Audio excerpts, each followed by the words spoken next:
What if the wildest love story wasn't between humans, but predators?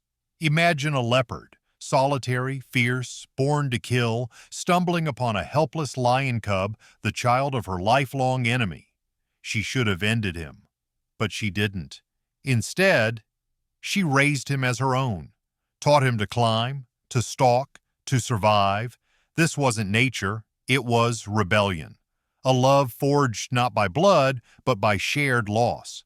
But what happens when instinct calls the lion back to his kind? Will he forget the mother who defied evolution for him? Stay with us, because this story will tear your heart wide open. Two destinies collide. The dry wind of the Ituri savanna carried more than dust that day. It carried fate. Kai was running. His legs, still too short for speed, stumbled over roots and dry brush. His golden fur, once soft and clean, was now streaked with dirt and blood. He had no idea where he was going, only that he had to go somewhere else. Anywhere but behind him. The screams had stopped hours ago. His mother's final roar still echoed in his skull, louder than the pounding of his own heart. She had told him to run, and he did. But now his breath came in ragged pulls. His body trembled from hunger and fear.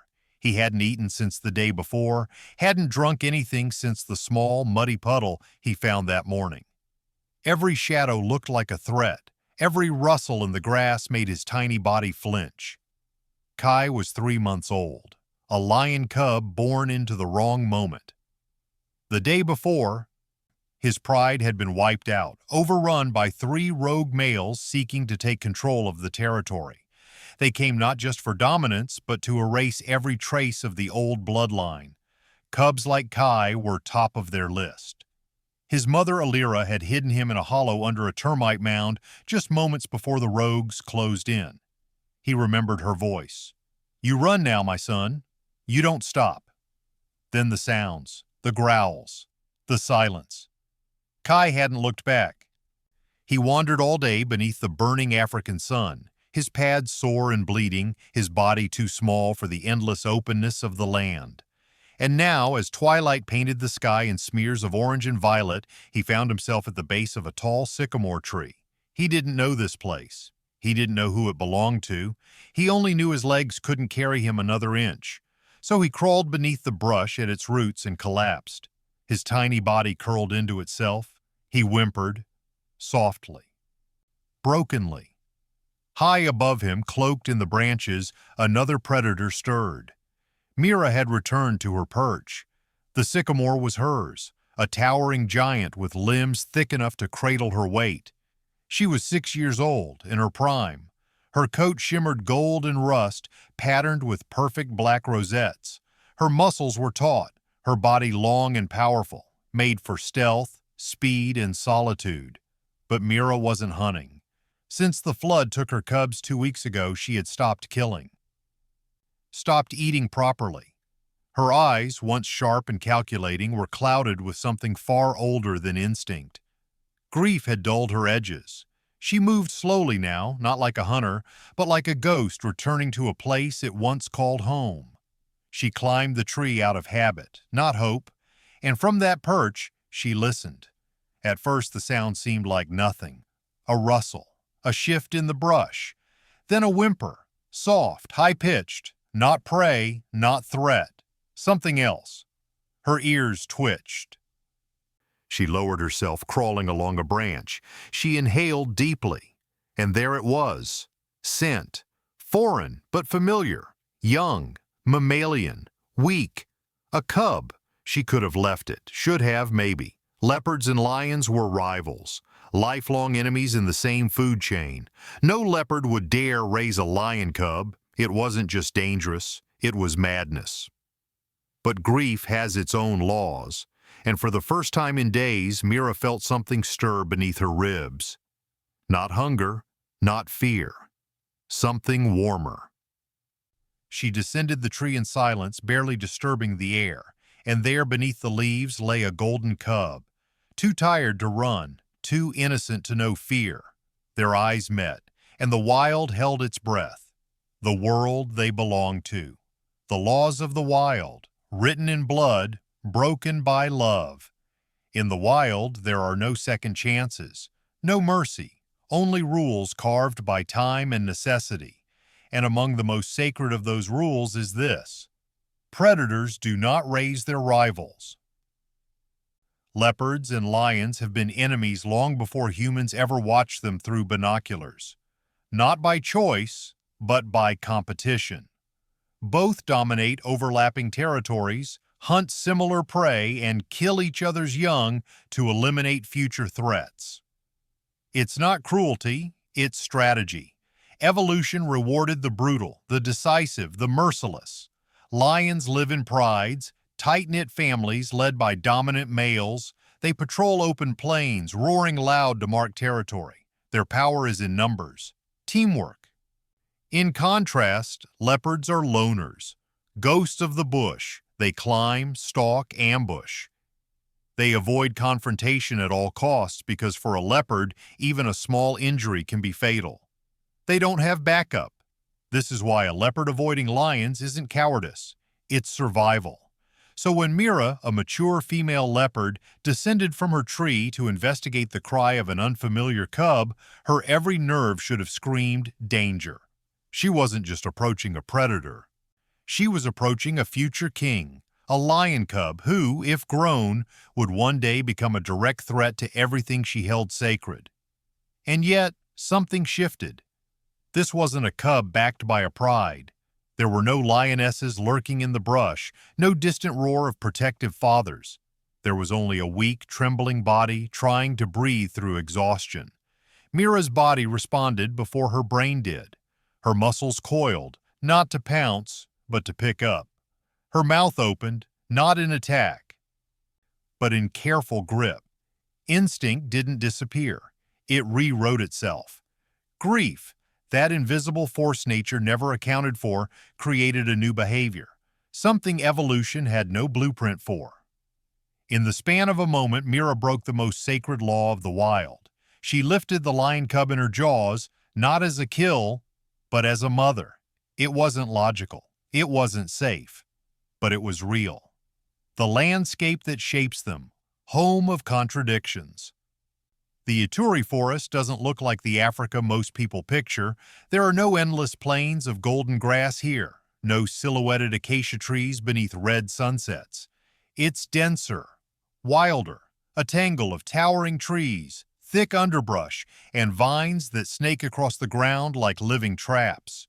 Yet where the forest breaks into open land, there is the savanna, stretching wide, unforgiving under the sun.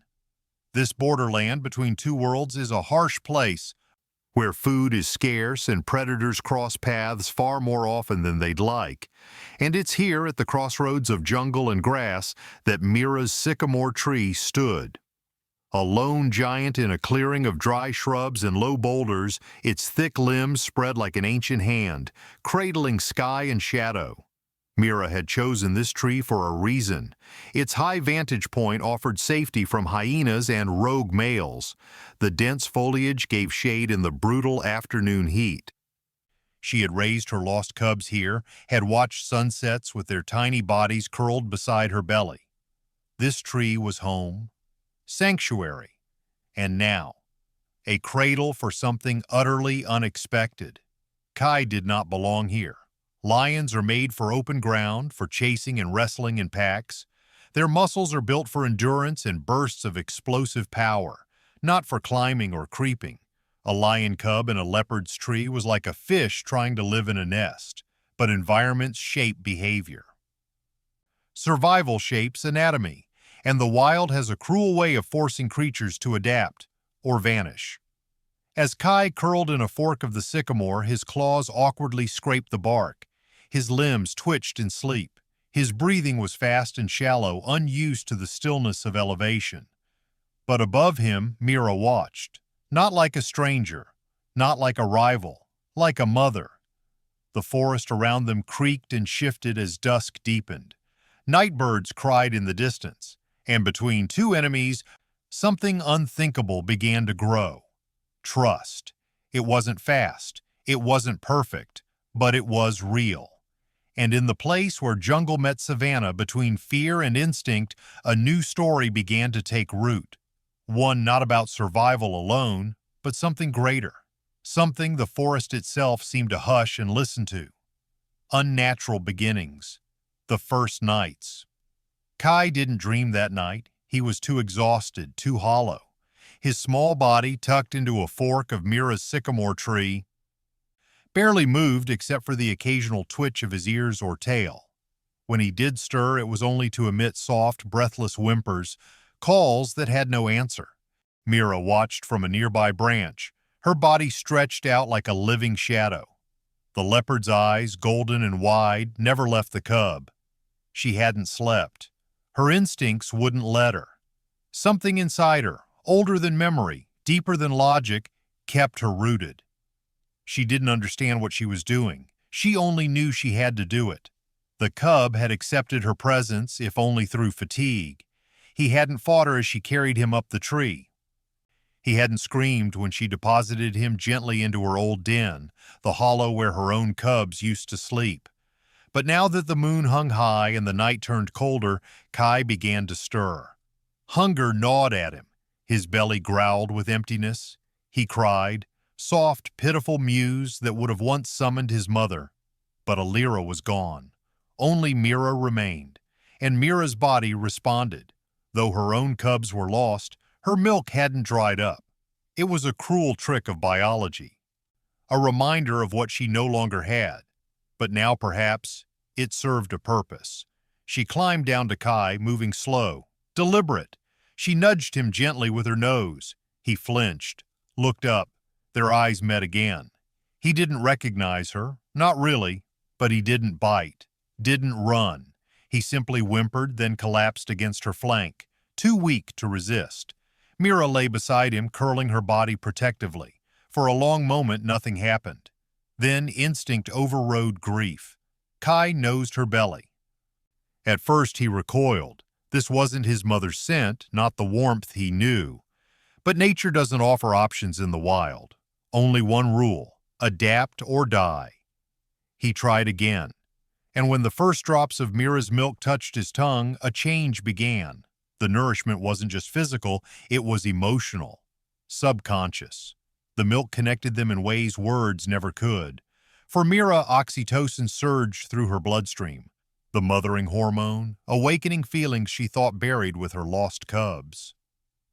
For Kai, warmth returned, safety returned, not in the form he remembered, but in something new.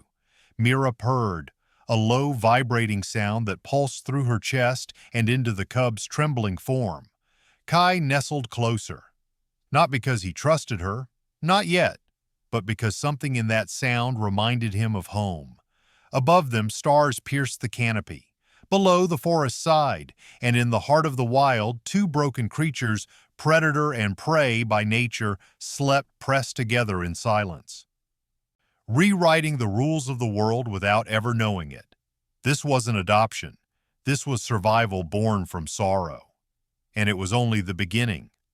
Learning the language of survival.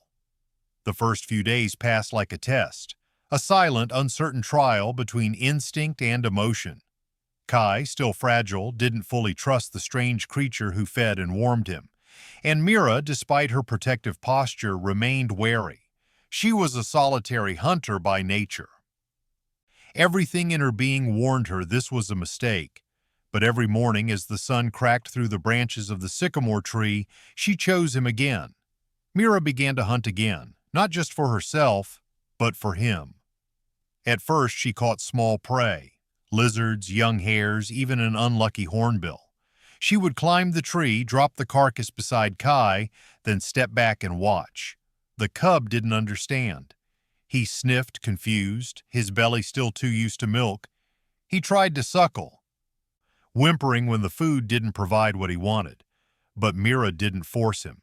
She waited, patient, like she had with her own lost children. By the fourth day, hunger broke his resistance. He bit into the meat, awkwardly, messily, the way a child might fumble with utensils. Mira purred softly, a low hum of approval. Still, feeding was just one piece of survival. The real test came when Kai tried to move. Lions are not climbers. Their bodies are heavy. Their limbs designed for power, not balance. But here, in the leopard's world, the ground was danger. The tree was life. And if Kai didn't learn to master it, he would die. Mira began his training not with force, but with example. She climbed up and down the trunk with effortless grace, flicking her tail as if to say, "Watch me." Then she nudged him gently, encouraging him to follow. The first attempts were clumsy, heartbreaking. Kai slipped. He panicked. His claws didn't grip like Mira's. His paws were too wide, too heavy, but he kept trying. Every time he fell, Mira was there. She didn't scold or abandon. She waited, then nudged him again. By the second week, Kai had figured out a method, his own method. He didn't climb like a leopard. He climbed like a lion learning to survive in a leopard's world. He used his strong shoulders to pull, his jaw to balance against branches, his tail to counterbalance like Mira's. It wasn't elegant, but it worked. And as his muscles strengthened, so did the bond between them. Mira stopped treating him like an outsider. She cleaned his fur, curled around him at night, even purred when he whimpered in his sleep. Kai, in turn, stopped crying for the mother he lost. He still remembered her, but her scent, her voice grew fainter with each passing night. Instead, he began to mirror Mira. When she moved, he followed. When she paused, he paused. When she hissed at danger, he mimicked the sound. Awkward at first, but growing more convincing. By the third week, the cub who once belonged to the plains had become something else entirely. A lion raised in the trees, not by fate, by choice, by love. The rise of the unlikely pair, training in the treetops. By the time the third month dawned, Kai had transformed. Gone was the trembling cub who had once stumbled into the sycamore tree half dead. In his place stood a young lion, larger now, nearly Mira's size, with a faint golden mane beginning to gather around his neck. His steps were stronger, his claws more confident. But what was most remarkable wasn't his size, it was how he moved. Kai didn't walk like a lion anymore. He stalked like a leopard. Under Mira's careful, unspoken mentorship, Kai had become an anomaly. Part lion, part ghost of the trees. Each day began the same. Before the sun crested the horizon, Mira would leap from the sycamore's high fork and land with barely a sound. A few seconds later, Kai would follow, his landings heavier, less graceful, but steadily improving. Mira taught him everything, not through commands, but through example. She didn't correct. She demonstrated how to hold still for 20 minutes without blinking, how to crawl belly flat through high grass, how to listen, truly listen, to the shift of birds, the twitch of an impala's ears, the direction of the wind. Kai was a fast learner. He had to be. Lions were never meant to hunt alone. Their survival strategy was built around teamwork, coordinated attacks, traps, brute force. But Mira hunted alone, always had, and now Kai had to learn how to hunt like her, or not at all. At first, she let him observe, then she let him trail her. Finally, when she sensed he was ready, she let him attempt his first ambush.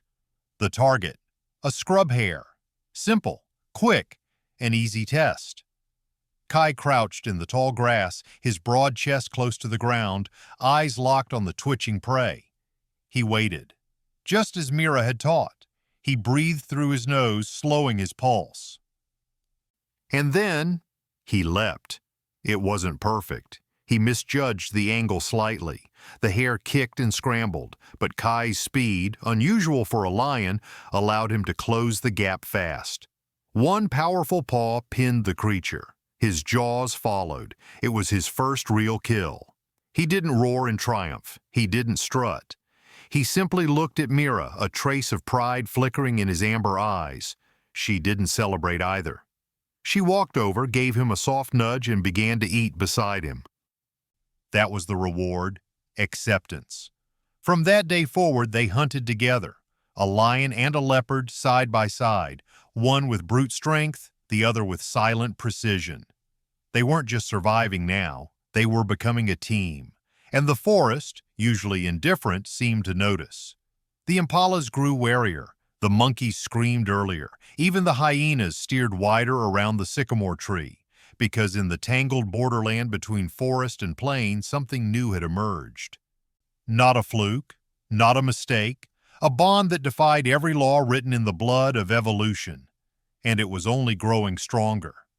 The encounter that changed everything. It happened just after dusk as the golden haze of the sun melted into the deep indigo of the savanna sky. Mira and Kai had just brought down a young bushbuck, an efficient, silent kill, and were beginning to feast in the shadows beneath their sycamore tree. The air buzzed with insects. A hyena's call echoed faintly from afar. Then came the growl. Low, guttural, male. Mira froze instantly, her ears twitching toward the sound. Kai raised his head, blood still fresh on his muzzle. His instincts flared, not with fear, but with something more primal. A shadow moved beyond the acacia scrub, then he stepped into the clearing. A male leopard, big, muscular. His coat darker than Mira's, his tail flicking with dominance. A rogue male likely drawn by the scent of fresh meat and the chance to claim new territory. Normally, a confrontation like this meant Mira would grab her kill or retreat up the tree. She avoided conflict whenever possible. But this time was different. She didn't move. She stepped forward, placing herself between Kai and the intruder. The male stopped, surprised. His eyes darted from Mira to the lion cub behind her. His snarl deepened. In his world, Kai was not a partner. He was a threat, a mutant, an insult to leopard law. And then Kai did something Mira never expected. He stepped up beside her, not behind her, beside. His shoulders were tense, his tail stiff. His golden eyes didn't blink, but what came from his throat was not a lion's roar. It was a hiss, high-pitched, warning, a sound he'd learned from Mira, a sound that, coming from his body, sounded utterly wrong, and yet somehow terrifying. The rogue male hesitated. He wasn't sure what he was looking at. This wasn't a leopard, but it wasn't quite a lion either. And more importantly, it wasn't afraid. The standoff stretched into silence, and then the male backed away. One slow step, then another, until finally, without a fight, he turned and melted back into the dark. Mira and Kai didn't chase. They didn't need to. They stood still in the clearing side by side in the glow of the setting moon. That night, something shifted between them. Kai wasn't just Mira's cub anymore. He was her equal, an ally. Mira licked the scratch on his flank where a thorn had scraped him. He responded with a low growl. Not lion, not leopard, but a sound of their own making. A language built from shared silence, mutual trust, and battles survived. Their bond had passed its trial. They weren't just surviving now, they were protecting each other. The forest had offered them a test, and together they had answered. Instincts awaken. The pull of the savanna. The rains returned, painting the savanna in vibrant greens and golds.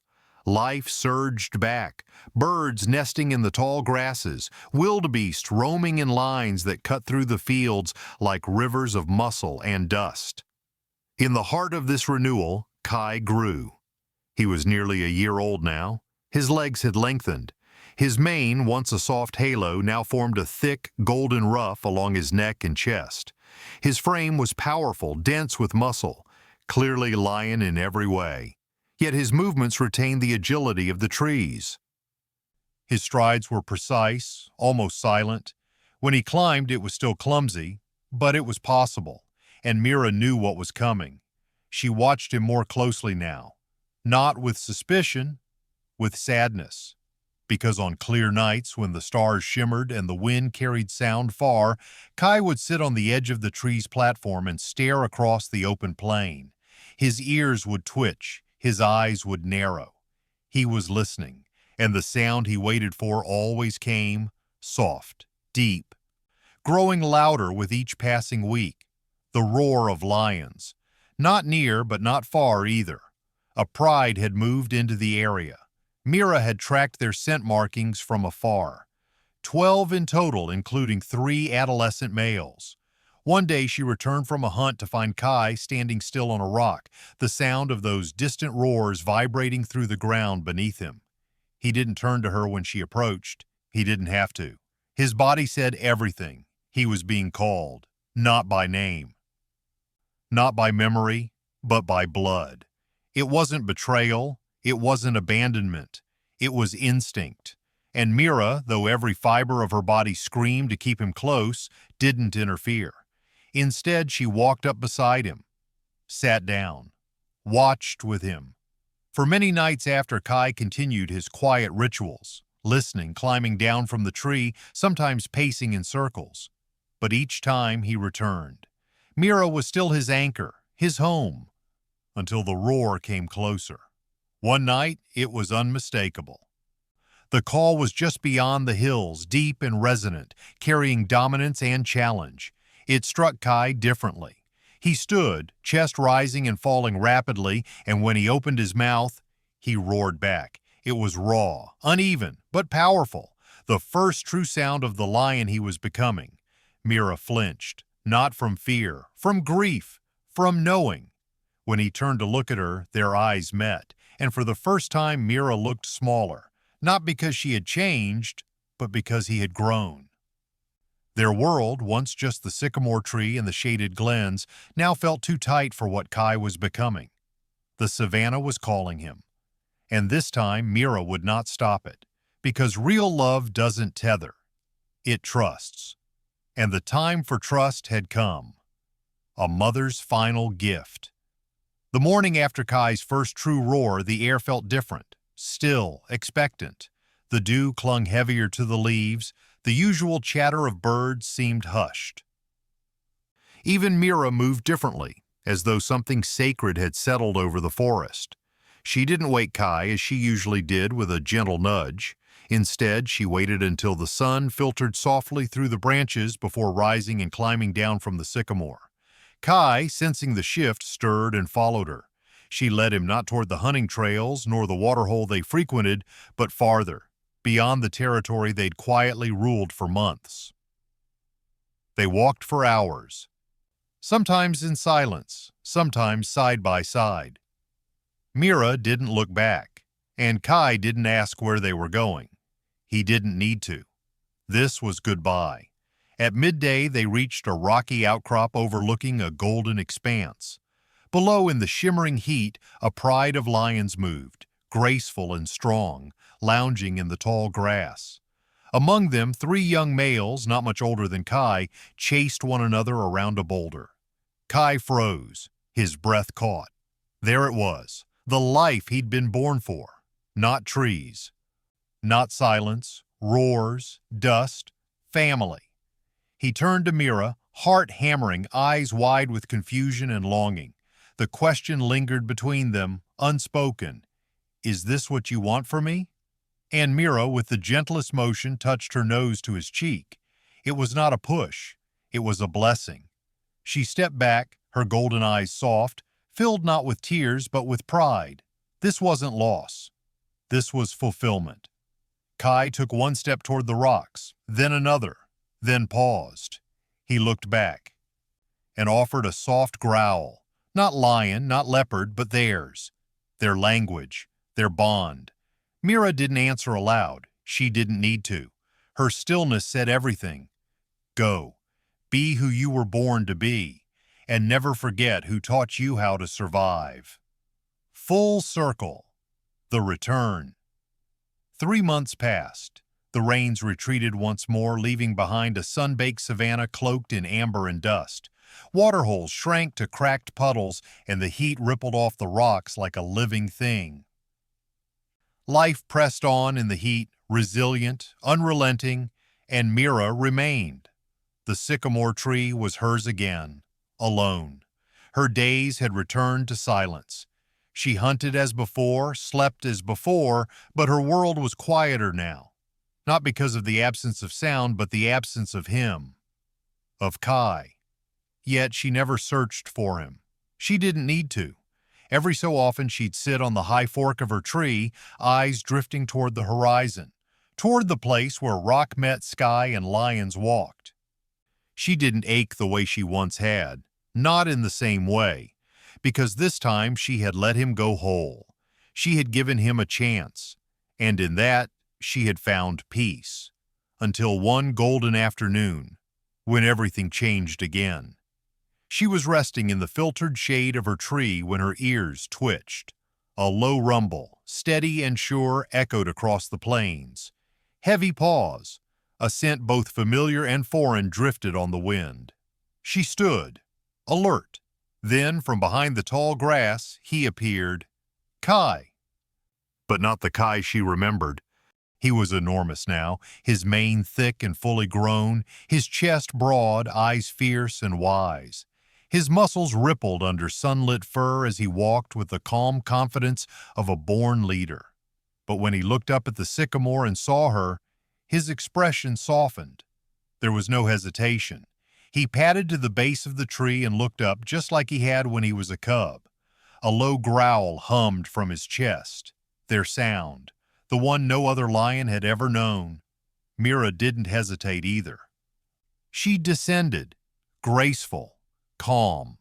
At the foot of the tree, lion and leopard met again, not as mother and cub, not as predator and rival, but as something beyond definition. They touched noses, the gesture they had shared 100 times, and in that moment, the years, the species, the roles, all dissolved. They lay beneath the tree for hours, side by side in the golden grass. He closed his eyes while Mira groomed his mane with the same careful licks she had once used to clean the dust from his baby fur. He didn't stay long. He had a pride now, responsibilities. Cubs of his own, perhaps, a life that moved forward. But from that day on, he returned. Not every week, not even every month, but regularly. Sometimes for only a few moments. Sometimes long enough to nap beneath the sycamore, their shoulders touching, his great paw resting gently beside hers. He brought no meat, took nothing from her. These visits weren't about survival. They were about memory, about love.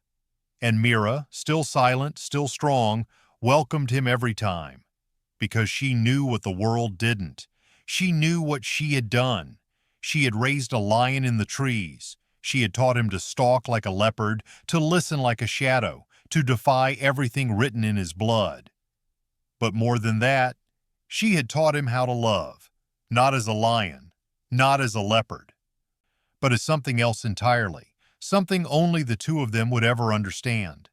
In the end, this wasn't just a tale of survival. It wasn't just an anomaly of nature. It was a miracle of choice, a defiance of instincts, a triumph of the heart.